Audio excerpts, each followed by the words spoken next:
à tous. Bien déjà, merci de votre patience pour le lancement de ce webinaire. Donc, je suis content de vous retrouver. Aujourd'hui, le sujet du jour, ça va être la continuité numérique en fait dans Steel Project.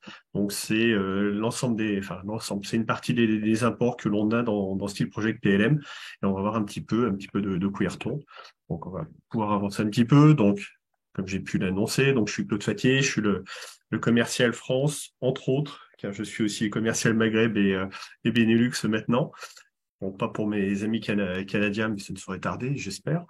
Donc voilà un petit peu. Donc si vous avez quelques questions qu'elles soient, n'hésitez pas à utiliser le chat en bas de l'écran. Donc ça permettra à la fin de pouvoir vous répondre. Si je ne me vois pas vos questions, bah, n'hésitez pas à me recontacter par la suite, à me faire un mail ou recontacter mes collègues Geoffrey et Colin pour qu'ils puissent vous répondre. Donc, Excuse-moi, je te coupe 2 secondes, on ne voit pas. Je ne sais pas si t'as ah, actionné quelque chose. Voilà, c'est bon. c'est Merci. bon? Parfait. Excusez-moi, donc j'ai remis ma caméra. Il semblerait qu'elle n'était pas active. Bon, vous perdez pas grand-chose, mais c'est pas grave, je suis là malgré tout, tant pis pour vous. Donc, en fait, là, on va retrouver un petit peu l'explication des divers modules que l'on a à travers PLM. Donc, c'est quelque chose que vous commencez à connaître si vous assistez à quelques-uns de nos webinaires. Donc, aujourd'hui, les deux qui vont nous intéresser, c'est donc l'import des dessins et puis l'interface avec les logiciels extérieurs. Donc, on va considérer effectivement que c'est des imports ici, même si c'est un petit peu décalé, c'est plutôt des liens d'échange avec des logiciels externes. Donc, on va avancer un petit peu. Donc, la première partie va s'appuyer sur l'import des dessins. D'accord, donc on va retrouver les imports de dessins relativement classiques dans notre métier, donc tels que les DSTV ou fichiers CN, suivant l'appellation que vous avez. Donc c'est des choses qui sont très répandues dans notre métier, hein, de toute façon, qu'on trouve dans à peu près tous les logiciels de dessin, au moins pour les charpentiers. Donc on a une liste sur le côté, Autodesk, Tekla, SDS2, Autodesk et puis Bocad en fait par rapport à ça. Donc ensuite, on va trouver plutôt les dessins typés 2D que l'on trouve aussi de manière assez régulière dans nos métiers. Donc DXF, DWG. Donc on est plus dans l'univers Autodesk pour le coup. Ensuite, tout ce qui est CAM, donc c'est plutôt les fichiers. Lorsqu'on fait de l'export vers les machines, on va pouvoir récupérer des éléments qu'on a créés vers les machines. Et puis ensuite, les exports Excel. On va rentrer un petit peu dans le détail pour ceux qui ne connaissent pas. Je montrerai un petit peu ceux que j'ai créés et qu'on va pouvoir utiliser. Et après, d'autres imports un petit peu différents comme les imports MAP. Donc ces imports-là sont des imports purs 2D sur lesquels en fait on ne va faire que de la récupération en fait de pièces. Ça va être assez brut, mais c'est aussi assez facile de mise en œuvre malgré tout. Donc aujourd'hui, en fait, avec l'évolution du marché et puis de vos métiers, et donc d'une autre, en fait, on va travailler sur des imports avancés. Donc ça peut être des imports un petit peu différents, un petit peu comme les imports BIM. Donc j'ai mis la traduction pour certains, Building Information Modeling. Et en fait, on va retrouver à travers ça, bah, pour nous, de quelques familles, c'est-à-dire qu'on va trouver le XML Tekla. Donc le XML Tekla, c'est quelque chose que l'on a développé en partenariat avec Tekla il y a quand même quelques années. Donc c'est vraiment quelque chose, c'est un IFC nourri, c'est-à-dire qu'on va retrouver un petit peu plus d'informations que dans un simple IFC. Ensuite, les IFC qu'on va retrouver dans d'autres univers, les SDS2, Autodesk, Bocad, typiquement. Et puis, pour finir, le STEP, aujourd'hui, qui est sorti, là j'ai marqué SolidWorks, j'aurais pu remarquer effectivement quelques autres. C'est un format plutôt mécanique, entre guillemets, à la base, mais qu'on a réussi à détourner, nous, pour pouvoir l'utiliser comme un apport avancé, que ça va faire partie de la démonstration par la suite. Donc, les imports avancés, un petit peu, quels sont leurs divers avantages? Donc, on va limiter le nombre de fichiers, c'est-à-dire qu'on a un monofichier pour un projet. Donc, quand je parle de projet, ça peut être un projet ou une phase de celui-ci, mais ça évite un petit peu, à l'instar des imports DXF et des STV, d'avoir, en fait, un fichier par pièce. Là, c'est un fichier pour un projet global. Donc, on va retrouver l'ensemble de la structure à l'intérieur de celui-ci. Donc, les projets, les phases, les assemblages et les pièces secondaires. Également, grâce à ça, on va pouvoir visualiser un petit peu comme l'image qu'on peut avoir sur le côté. En fait, l'assemblage 3D directement dans Steel Project, ça évite d'avoir le logiciel de dessin. Et aussi, lorsqu'on travaille en sous-main pour un de ses confrères, ça permet de voir un petit peu sur quoi on va travailler. Ça va nous permettre après un petit peu des choses un petit peu plus poussées, telles l'optimisation et la modification de scribing. Sachant que déjà dans certains fichiers, on n'arrive pas à avoir les scribing de toute façon.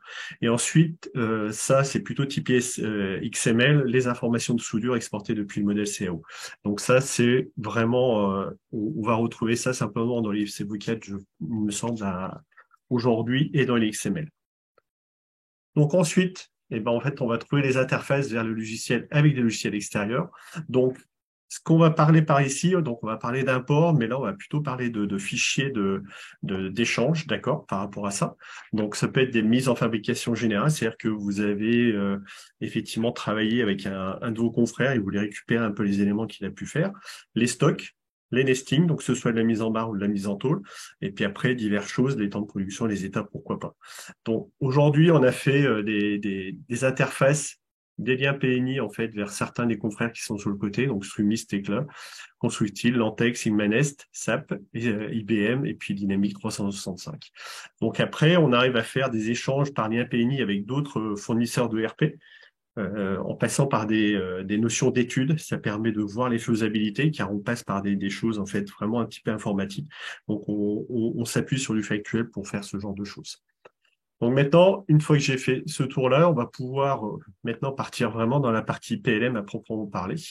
Donc je viens directement ici dans PLM, donc c'est quelque chose que vous connaissez de toute façon, esthétiquement. Donc là, on va s'occuper des imports. Donc les imports, on peut l'importer directement ici, donc par la base d'affaires, mais on peut également rentrer dans la gestion d'affaires ou dans la gestion de production et on va retrouver les mêmes icônes. Donc là, en l'occurrence, je vais faire le gestion d'affaires, on va partir directement par ce biais-là.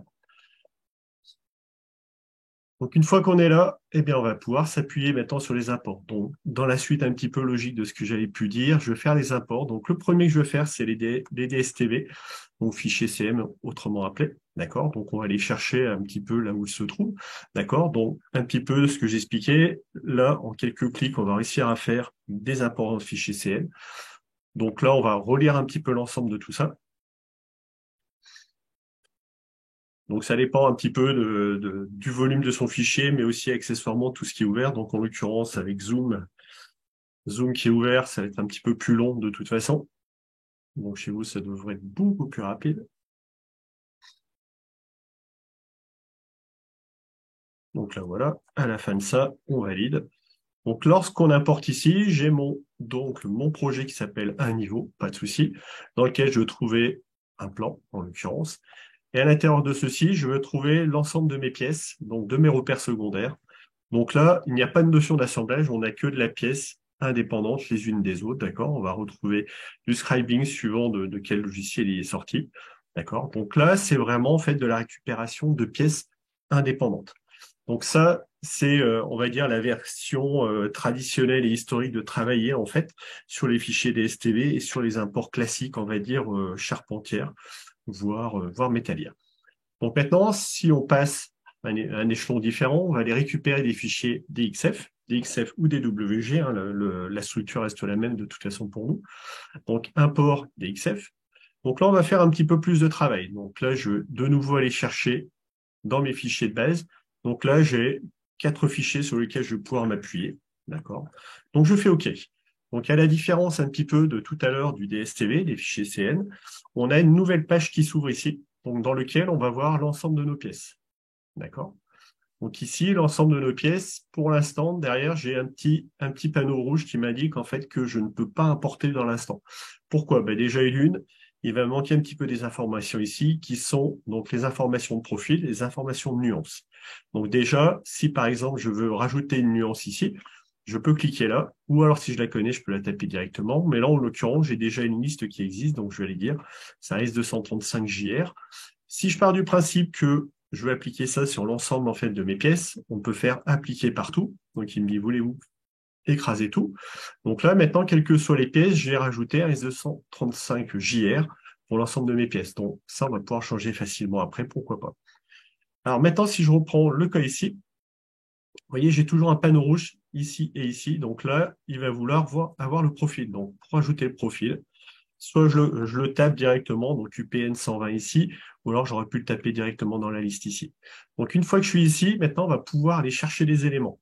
Donc petite chose, je peux travailler directement sur mon fichier tel qu'il est à l'écran de toute façon. Donc, je viens dans Sélection. Je vais faire une fenêtre. Je prends d'abord l'âme ici. Donc, ça, c'est mon aile inférieure. Je vais prendre cette forme-là, c'est l'âme. Et puis ensuite, je vais prendre celui-ci, qui est donc l'aile supérieure. D'accord? Donc maintenant, on voit qu'on n'a plus de petits panneaux rouges. Donc là, j'ai récupéré les éléments. Donc maintenant, si je descends un petit peu, donc sur mon IPE 240, donc là, je peux taper directement IPE 240. D'accord? Et puis maintenant, je vois qu'au niveau de mon IPE 240, j'ai simplement des perçages dans l'aile. Donc je vais les prendre ici directement et je vais dire donc que c'est mon aile inférieure. Pas de souci. Maintenant, si j'avance au fur et à mesure, donc là, je suis sur un pied de base. Donc là, par contre, c'est une cornière et je vois que j'ai une nuance en fait qui est différente. Donc, je vais venir ici et puis je vais pouvoir taper ma nouvelle nuance en fait directement et la rentrer. Donc maintenant, ici, je rentrer de nouveau dans ma base et je veux dire que c'est un 100 par 7. Donc je le trouve ici dans ma liste. Donc je le prends, je fais simplement OK. Et puis maintenant, je vais les récupérer. Donc là, je vois que j'ai les usages que dans l'âme. Donc je vais faire de nouveau le travail comme tout à l'heure, âme simplement.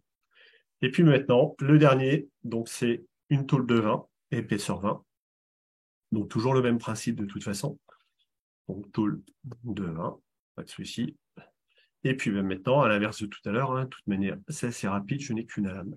Donc voilà.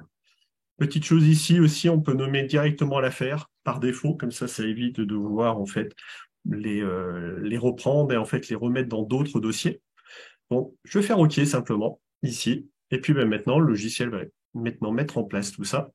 Donc, ce qu'on a vu au préalable en 2D, d'accord, pur DXF, pur DWG, maintenant on va le voir en fait sur des fichiers un petit peu différents, donc en 3D.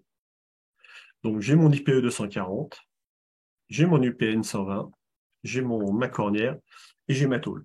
D'accord? Donc, on est vraiment parti, en fait, d'un 2D pur et là, on l'a retransformé, en fait, dans des données qui, nous, sont utilisables via les aperçus aussi 3D. C'est quand même plus intéressant pour travailler.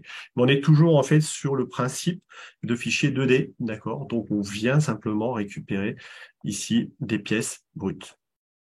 Pas d'assemblage, pas de notion comme ça. D'accord. Donc, si on continue maintenant un petit peu dans l'avancée, donc tout à l'heure j'ai parlé de fichier Excel, donc là je vais faire import Excel. Donc avant de l'importer, je vais vous montrer un petit peu la structure du fichier Excel en fait qui existe ici. Hop. Il se trouve ici, donc mon démo assemblage. Donc en fait, ici au niveau de la structure, donc dans mon fichier Excel, on va trouver donc le nom du projet, le nom du client, qui s'en est chargé, d'accord? C'est pas là le plus important. Le plus important va se trouver là. Donc au niveau des affaires, on va pouvoir retrouver divers plans, divers repères, la quantité de repères, en fait, quel est le profil, la quantité de profil, sa nuance, les longueurs, etc. On va trouver beaucoup d'informations. Donc ça, c'est intéressant, par exemple, quand vous êtes sur un chiffrage pour un projet, on peut simplement vous envoyer un fichier Excel, vous pouvez le récupérer et pouvoir vous appuyer dessus, tel qu'on le fait là. D'accord? Donc là, je le referme, sinon il va y avoir une sauvegarde de Windows. Et puis ici, après, dans les options, on va pouvoir trouver maintenant, tout à l'heure, j'avais des colonnes et aussi, on va trouver chacune des colonnes. C'est-à-dire qu'on peut avoir un fichier basique d'Excel, mais on peut aussi avoir reçu de son client quelque chose qu'il a fait lui-même. Et là, on va pouvoir modifier les colonnes sur lesquelles on s'appuie. Donc là, toujours le même principe. Je vais les chercher directement là. Je fais OK. Donc là, il va relire le fichier et il va en fait recréer un petit peu tous les éléments qui sont à l'intérieur. Donc on a une base de données, nous, qui tourne derrière, donc qui va être alimentée par défaut. Donc là, j'ai mon bâtiment SP, c'était le nom tout à l'heure. Et puis maintenant, si je viens là, je vais trouver l'ensemble en fait de mes pièces qui sont amenées. D'accord? On va pas trouver toujours de repères principaux ici d'assemblage. C'est normal, on reste simplement sur de la mise en place 2D des choses. Donc c'est assez logique de ne pas avoir les assemblages. Donc, là, ici, donc, on a fait pour l'instant le DSTV, le DXF, les imports Excel. Continuons dans la même logique. Donc, on va faire des imports CAM. Donc, les imports CAM, c'est les récupérations depuis les machines. Donc, pour ce faire, toujours le même principe. Je vais chercher mes fichiers. Je les sauvegarder au même endroit. Comme ça, c'était bien plus simple. On fait OK. Et ici, Donc en fait, l'ensemble de ces imports sont relativement simples. Celui qui demande le plus de travail pour l'instant est plutôt le DXF. C'est normal, dans les DXF, en fait, c'est des fichiers, ce qu'on appelle des fichiers CAO neutres, morts. En fait, on ne trouve pas d'informations, ni de matière, ni de quantité, ni de choses comme ça. Pour les autres, en fait, c'est un petit peu plus simple. Donc là, ici, je m'en affaire webinaires SP07. Et je viens là et je vais trouver, en fait, à l'intérieur, tout ce que j'ai pu récupérer. D'accord? Donc des jarrets, des IPE, etc., etc. D'accord? Donc ça, c'est toutes les choses que l'on a récupérées via un fichier CAM. Donc ça, c'est un fichier qui sort d'une machine à la base. D'accord? Donc là, on a vu ce qui était fichier CAO, je vais dire simple. C'est pas le cas parce que ça reste quand même des choses qui sont malgré tout assez puissantes de mise en œuvre. On voit que c'est quelques clics, donc c'est quand même extrêmement intéressant. Et là, on va passer maintenant sur des imports un petit peu différents, un petit peu plus avancés. Donc typiquement comme le XML ou comme les IFC, d'accord? Donc pour ce faire au préalable, pour pouvoir sortir un XML, je vais aller passer maintenant à travers Tecla, donc c'est Tecla 2023. Je vais ouvrir en fait un fichier que j'ai ici, donc récent. Je prends mon fichier OpenHouse, c'est simplement.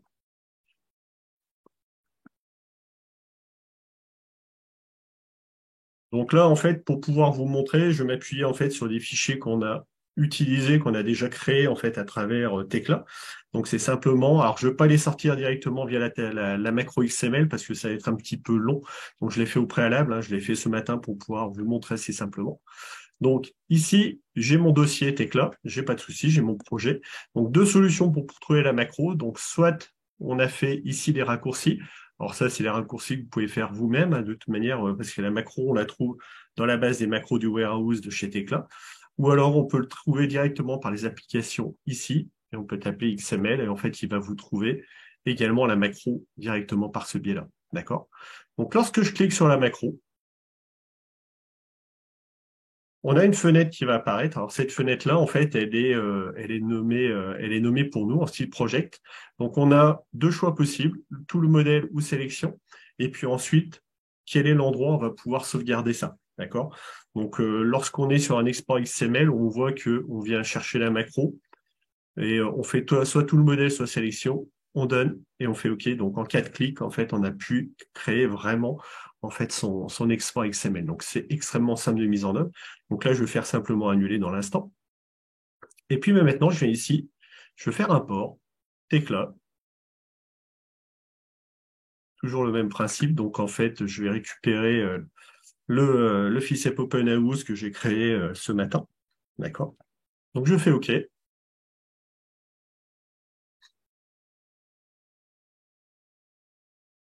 Donc là, il va mouliner un petit peu l'ensemble du projet. Donc lorsqu'il arrive ici, j'ai une fenêtre, on va pouvoir maintenant renommer ici le projet en webinaire XML. Donc je renomme le projet. Cette étape-là sert typiquement lorsque vous avez un nom de fichier CAO et un nom de projet interne qui sont différents. Vous pouvez le renommer sans avoir à retourner à l'intérieur du dossier par la suite. Donc là, on va le laisser mouliner. Il y a quand même quelques éléments dedans. Donc il va venir en fait scanner l'ensemble en fait du projet. On voit, il traite de toute manière l'ensemble des pièces. Il récupère également les informations de soudure, si information il y a. Et puis, tout ce qui est information, qui est du scribing général ou des choses comme ça. Donc là, on va le laisser faire gentiment. Pas de souci. Très bien. Là, il a terminé. OK. Donc là, j'ai mes webinaires XML. D'accord. Donc, ici, j'ai un monoplan. Pas de problème. Et puis là, je vais trouver, en fait, divers pièces ici, d'accord? Donc on va trouver ici donc l'ensemble à l'inverse de tout à l'heure, on va trouver des assemblages, donc c'est un petit peu différent de ce qu'on avait tout à l'heure, d'accord? Donc lorsqu'on clique sur par exemple un assemblage, on va trouver dans les repères secondaires maintenant les pièces qui sont liées à cet assemblage-là. C'est-à-dire que là, on trouve l'IPE 360, les tôles F8 qui sont liées à lui, d'accord? Et puis là, on voit le scribing complet. Donc ça, c'est ce qu'on appelle un scribing CAO basique, en fait, c'est-à-dire qu'on applique un scribing sur le tour complet de la pièce. Mais donc là, on va aller un petit peu plus loin maintenant, typiquement sur les notions de scribing déjà, on va trouver un petit peu plus d'informations. Donc si je retourne dans mon B18 ici, je vais faire clic droit ici, je vais m'appuyer sur Outils, ajout du scribing. Donc là, on va pouvoir faire plusieurs choses. On peut ajouter des marquages, ajouter des détrompeurs, pourquoi pas. Et puis, sur le profil, on peut faire du partiel. C'est-à-dire que si je ne veux conserver que les milieux de mes éléments, on va pouvoir effectivement ne faire que les milieux. Donc ça s'applique sur l'ensemble, en fait, des profilés existants. Donc, on peut dire appliquer partout. Et puis là, je vais faire OK. Donc, en fait, on n'applique ici que sur un assemblage, mais on aurait pu appliquer sur le projet complet.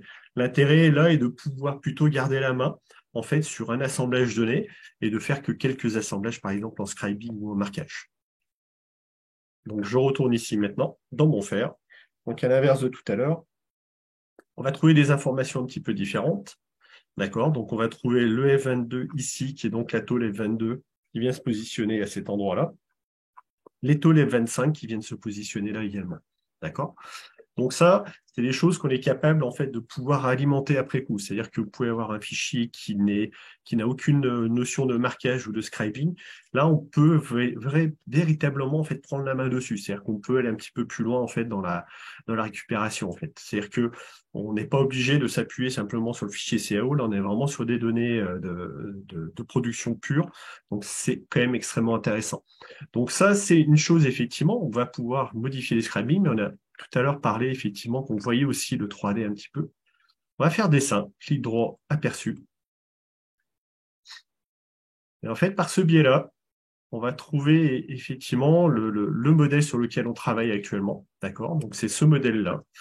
Lorsqu'on a le gestion de production, on va voir également en fait les graduations de couleurs. C'est-à-dire qu'on va retrouver les couleurs classiques, le vert clair, le vert foncé pour les envois en production.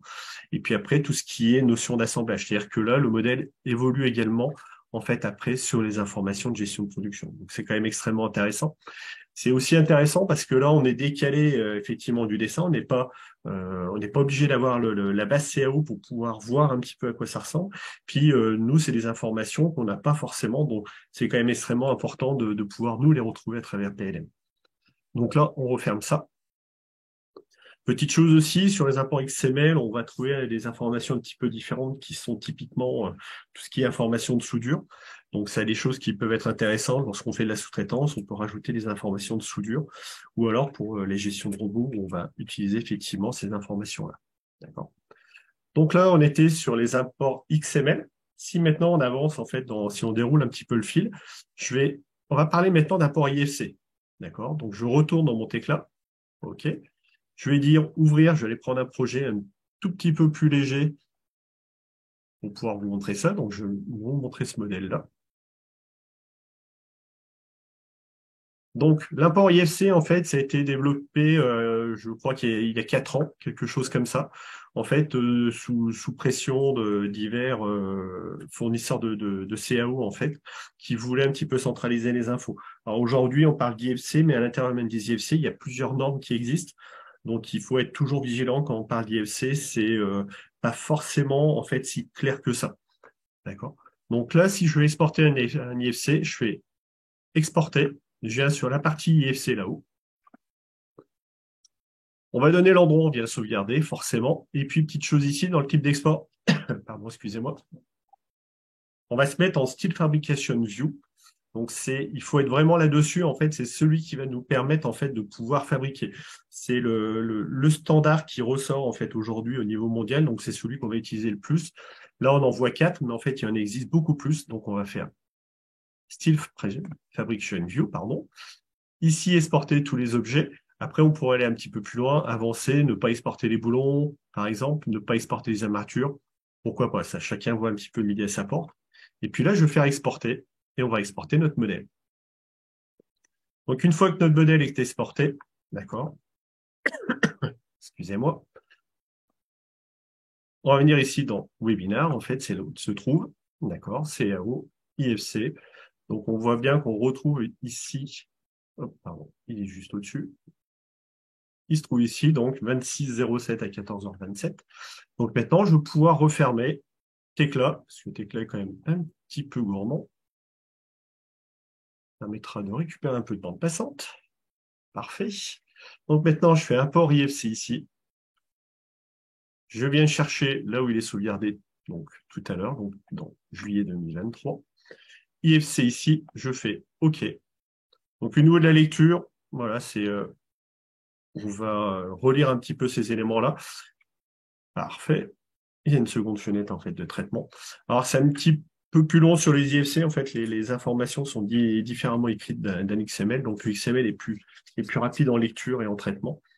Mais du fait de le traiter, nous, c'est aussi plus simple et tout. Là, on va récupérer maintenant donc l'ensemble de notre IFC.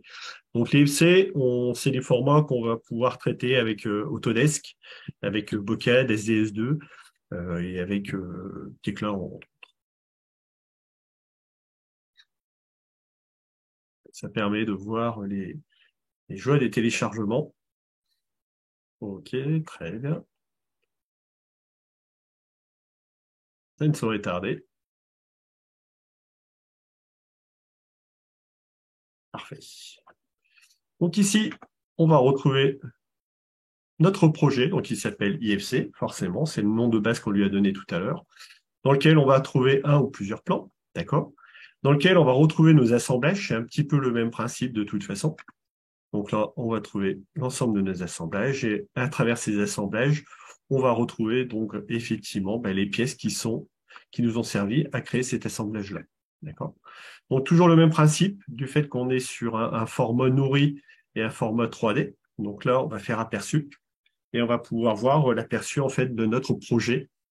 Donc vraiment à l'identique de ce qu'on avait tout à l'heure. Donc c'est quand même extrêmement intéressant de pouvoir le faire. Donc ici, ce que je vous montre en fait sur des projets de petite taille, on peut le faire également sur des projets beaucoup plus gros, que ce soit en XML ou en IFC. Donc ce matin, j'ai téléchargé en fait ici des formats un petit peu différents sur des projets plus gros. Alors petite chose aussi qui est intéressante dans PLM, vous retrouvez quelle est la provenance en fait de l'import que vous avez fait. Donc IFC, Tekla, CAM, Excel, DXF, DSTB. Donc là, si je regardais le bâtiment, si le project en IFC, ou en XML, vous voyez, j'ai l'un ou l'autre. Donc, je fais clic droit, dessin, aperçu. Donc là, on va trouver un projet qui est quand même un petit peu plus imposant que ce qu'on a pu voir ce matin. Alors, j'ai téléchargé en amont parce que c'est quand même un petit peu plus long en téléchargement. Donc, c'est quand même des projets un petit peu plus imposants. Surtout avec notre ami Zoom en route. Ça met un peu le PC à genoux. OK. Voilà. Donc en fait, le projet que vous avez sous les yeux, c'est le bâtiment de Style Project à Vienne. D'accord? Donc peut-être que certains sont déjà passés nous voir. Donc c'est le projet. C'est ce projet-là, en fait, c'est notre bâtiment. Donc ce projet-là fait à peu près 125 tonnes. Donc on voit qu'on peut charger quand même des projets beaucoup plus imposants que simplement la verrière que j'avais au préalable. D'accord? Donc on n'est pas forcément limité. D'accord. Donc là, je fais OK. Et puis maintenant, donc on va continuer à dérouler notre fil. Je fais passer sur les IFC. On va pouvoir maintenant passer sur les steps. D'accord. Donc les steps, c'est quelque chose d'assez nouveau chez nous. C'est arrivé en cours d'année passée avec l'import step de nouvelle génération. Donc, import step ici. Hop, je vais récupérer effectivement, je vais récupérer simplement mon poteau dans l'instant. Je fais OK. Donc l'import step actuel va pouvoir récupérer des assemblages. Donc c'est un petit peu différent du step ancien, si je peux mettre des guillemets autour de tout ça. C'est-à-dire qu'avant, on ne récupérait que des pièces indépendantes les unes des autres. Donc c'est quand même intéressant. Aujourd'hui, on va pouvoir travailler sur les multi-steps. Alors, plusieurs choses intéressantes. C'est-à-dire que la première aussi, lorsqu'on fait un export depuis un SolidWorks ou autre, on ne fait qu'un seul export step. C'est-à-dire qu'on exporte en fait un projet global. Et puis l'intérêt après nous, c'est qu'on va pouvoir récupérer effectivement ça. Alors, petite chose ici, on voit qu'on a quand même des panneaux rouges. Pourquoi? Eh bien, en fait, malgré tout, dans les steps, il ne faut jamais oublier que c'est encore et nouveau un format neutre d'export. Il n'y a pas la nuance qui apparaît. Donc, il va falloir qu'on rajoute la nuance ici. Donc, je vais dire toujours moins 235 GR. Appliquer partout, oui. Et en fait, là, vous voyez, ça permet d'enlever l'ensemble des soucis que je pouvais avoir. Donc, lorsque je suis ici, je vais simplement faire OK. Et puis ça, je vais pouvoir le traiter comme un assemblage classique et comme ce qu'on a pu voir au préalable, donc un XML ou un IFC. Donc c'est quand même extrêmement intéressant. On fait OK. Donc j'ai mon webinaire step ici, pas de souci, dans lequel je trouve eh bien, un assemblage. Et à l'intérieur de cet assemblage, je trouvais l'ensemble de ces pièces-là, de toute façon, ici. Donc après, on va pouvoir le traiter en tant que tel. Donc c'est quand même extrêmement intéressant. C'est une grosse évolution pour nous, typiquement, et pour nos clients. Parce qu'avant, en fait, pour pouvoir faire ce genre de choses, il fallait qu'on déjà exporté que partie côté pardon, SolidWorks, une pièce par une pièce. Et après, nous fallait-il qu'on réimporte une pièce par une pièce. Mais ces pièces-là ne faisaient toujours pas un assemblage. Donc c'est quand même extrêmement intéressant de pouvoir le faire aujourd'hui. Donc ça, c'est un import step, on va dire, sur une pièce assez facile. Je vais vous montrer un step en fait sur une pièce un petit peu plus complexe. Alors, c'est une pièce aujourd'hui qui n'est pas complètement récupérée, mais c'est un choix délibéré de vous montrer en fait ce vers quoi on va aller sur les prochaines versions parce que c'est vraiment pour nous, c'est l'import qui est en cours de devenir. D'accord?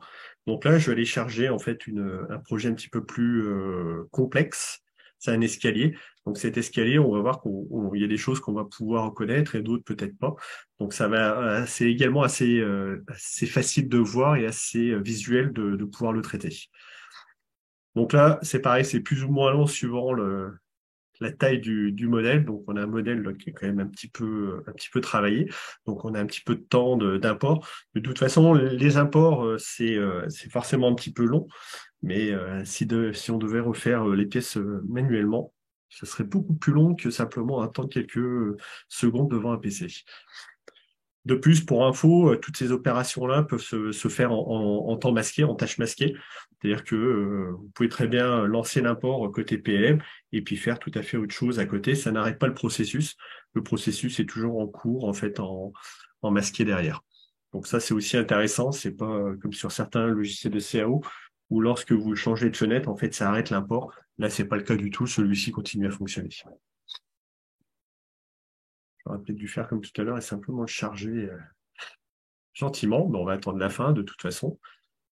Pas non plus pour 2 heures, enfin espérons-le. Donc là, l'intérêt effectivement de ces formats-là, auparavant, on va dire, le STEP était un petit peu comme le DSTV, les DXF, ces formats-là, des formats simples chez nous, c'est-à-dire pas forcément trop travaillés, c'est-à-dire qu'on ne faisait que de la récupération individuelle de pièces et pas d'assemblage. Le fait de l'avoir retravaillé en fait assez profondément, c'est vrai que ça nous a donné une belle avancée par rapport à ces formats-là. Donc c'est extrêmement important. C'est vrai que des fois, on va dire, si on charpente pur, on va pas trouver forcément du SolidWorks, ça c'est une évidence. Mais c'est des produits qu'on commence à voir typiquement sur d'autres métiers, la métallerie, voire les bardages. Et c'est des solutions sur lesquelles on travaille beaucoup. On a aussi pas mal de nos clients qui font de l'escalier à travers la France et à travers le monde. Et typiquement, l'escalier, on va dire, pour le travail à travers SolidWorks ou d'autres solutions comme les ProI, typiquement, c'est assez intéressant parce qu'ils ont des solutions packagées et des choses avec des bibliothèques existantes. Donc, on a eu des demandes assez fortes là-dessus et c'est vrai que le fait d'avoir pu le développer, alors on a mis quelques mois, mais en fait, il est toujours en cours de maturation. C'est-à-dire que aujourd'hui, on ne récupère pas 100% d'un projet STEP. C'est un petit peu trop complexe parfois sur certaines pièces. Si je prends le cas ici de mon escalier, hop, donc là j'ai l'ensemble de mon escalier, d'accord, qui est présent. Donc toujours le même principe, hein. Ici on va trouver un panneau rouge pour les nuances. Donc ici je vais mettre une nuance par défaut, pas de souci. Par contre, j'ai toujours en fait ici des choses qui restent actives, d'accord, en rouge. Donc là, c'est les entretoises, typiquement. Toujours les entretoises, d'accord.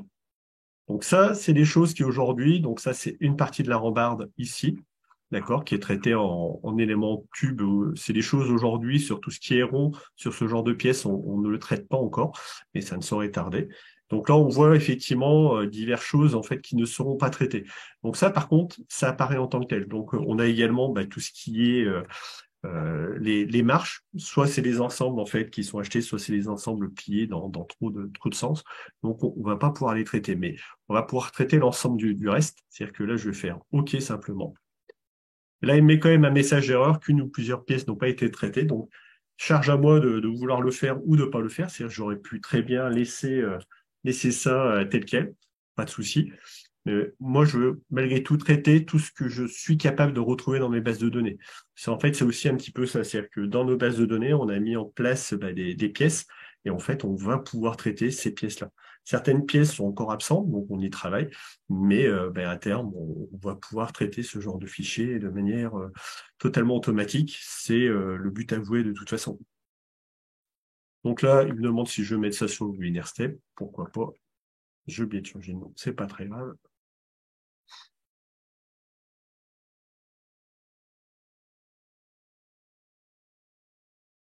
OK. Donc, toujours le même principe. Ici, on va trouver... Ah ben oui, j'ai laissé l'autre dessus. Donc, j'ai fait une bêtise, c'est pas grave pour moi. Je vais faire l'aperçu sur le dessin. Donc là, on va avoir mes deux projets superposés. Bon, c'est pas très important dans l'absolu. Donc là, on va retrouver effectivement, en fait, notre projet STEP, donc notre escalier, donc avec les pièces manquantes tout à l'heure, c'est-à-dire les rambardes et les marches. Et par contre, on récupère quand même une grande partie des éléments restants. Donc c'est quand même extrêmement intéressant. C'est-à-dire qu'auparavant, sur ce genre de projet, j'aurais pu récupérer certaines pièces, mais pas l'ensemble. Que là, je récupère quand même énormément. Donc on va voir un petit peu le volume de pièces récupérées. Donc sur le webinaire step, il suffit de double-cliquer. Ici, on va aller dans les données en fait de synthèse. Et là, on voit effectivement qu'on a quand même récupéré énormément de choses, d'accord? Donc 28 H, 28 I, des cornières, de la tôle, des larges plats. Donc en fait, ça, c'est toutes les choses qu'on n'aurait pas pu récupérer de manière aussi simple auparavant. D'accord? Donc c'est extrêmement intéressant d'avoir ce genre de choses. Donc là, on était sur les imports avancés. Donc je vais essayer d'accélérer un peu parce que je vois que je suis un petit peu en retard quand même. Maintenant, on va voir tout ce qui est import PNI, enfin liaison PNI, d'accord, les échanges de données avec des ERP extérieurs ou d'autres logiciels, d'accord. Donc, je vais toujours rester dans mon Project Manager dans l'instant. Et puis ici, je vais faire PNI. Donc, première petite chose, je vais faire comme si je faisais de la récupération de pièces simples. C'est-à-dire que là, je vais les récupérer en fait des pièces depuis Strumis, d'accord. Donc, je fais une inversion, je fais OK. Donc, ici, le fait d'utiliser un PNI, ça va pouvoir me permettre de récupérer soit des pièces, soit des notions de stock, voire en fait des mises en barre qui ont été faites par un partenaire à l'extérieur ou qui viennent d'un logiciel connu que j'utilise dans ma société. D'accord? Donc, en fait, ça sert à faire vraiment aussi des notions d'import brut par rapport à ça. C'est-à-dire que Strumi, c'est pas un logiciel de CAO du tout. Mais en fait, ici, là, j'ai une affaire qui s'appelle S552. Je viens dans mes repères secondaires ici. Et là, je trouvais en fait l'ensemble des pièces qui sont à l'intérieur de cette affaire-là. D'accord? Donc, j'ai récupéré les informations directement via Strumis, via notre liaison PNI. Donc, c'est extrêmement intéressant et ça permet d'éviter de faire de la, de la ressaisie, en fait, de pouvoir de nouveau redessiner les plans. Donc, c'est quand même extrêmement intéressant. Donc, ça marche effectivement sur des formats de plans ici. Alors, petite chose que j'ai oublié de préciser. Donc, ici, ça fait partie des gens avec qui on a déjà effectivement un petit peu des interfaces. Mais lorsqu'on fait une interface, que je vous disais tout à l'heure, on passe toujours par une étude de faisabilité en amont. On ne dit pas qu'on sait travailler avec tous les ERP du marché. C'est pas le cas. Donc, on va plutôt s'appuyer sur notre savoir-faire et des gens en interne et puis de passer par une étude de faisabilité. Donc là, ça, c'était une chose. Mais on peut aller un petit peu plus loin aussi avec, par exemple, certains partenaires. Toujours le même principe. À l'inverse de tout à l'heure, au lieu de récupérer des pièces, je vais pouvoir récupérer des mises en barre globales. Donc, je vais passer directement aux mises en fabrication dans les MEF. Et en passant par les MEF, en fait, ici, j'ai également l'import qui se trouve ici. Donc, import PNI, pas de problème. Je retourne chercher mon fichier PNI. Donc là, je vais prendre le BIMS. Donc ça vient également de Strumis, cette info. D'accord. Donc, on va récupérer les mises en barre qui ont été faites à l'extérieur. Donc, c'est une mise en barre qui a été faite par un partenaire ou alors par une autre division de votre société. Donc là, on va pouvoir directement s'appuyer dessus. Donc, j'ai mon select ici. Je viens dans optimiser coupe. Je double-clique dessus. Et en fait, ça, c'est comme une mise en barre en fait classique que j'aurais dans PLM, où je vais pouvoir travailler, récupérer l'ensemble des mises en barre qui ont été faites par un logiciel partenaire.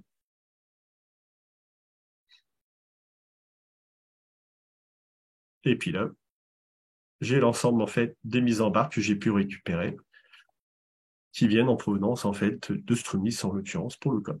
D'accord?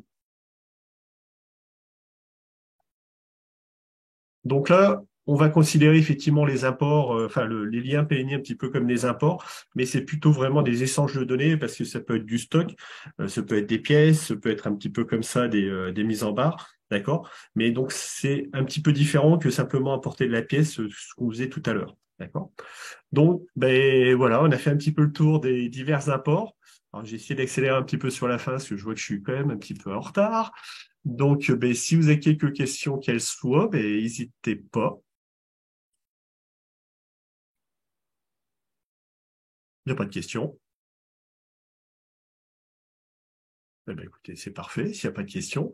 Alors, de toute manière, n'hésitez pas à me contacter s'il y a quoi que ce soit auquel vous repensez ou des choses qu'on a vues mais sur lesquelles je suis passé un petit peu vite. Donc, n'hésitez pas à me contacter par la suite de toute façon. Ou allez également voir sur notre site internet, voir notre chaîne YouTube. On a pas mal d'informations. On a également tous les anciens webinaires qui se retrouvent sur le site. Donc, je vous incite à aller voir un petit peu tout ce qu'on a pu faire dernièrement. Donc, c'est extrêmement intéressant. Donc, voilà, ben, j'étais content de vous faire ce webinaire. C'était un petit peu long, mais effectivement, c'est toujours un petit peu plus long sur les notions d'apport. J'espère que ça a été intéressant et que j'ai pu vous montrer diverses choses.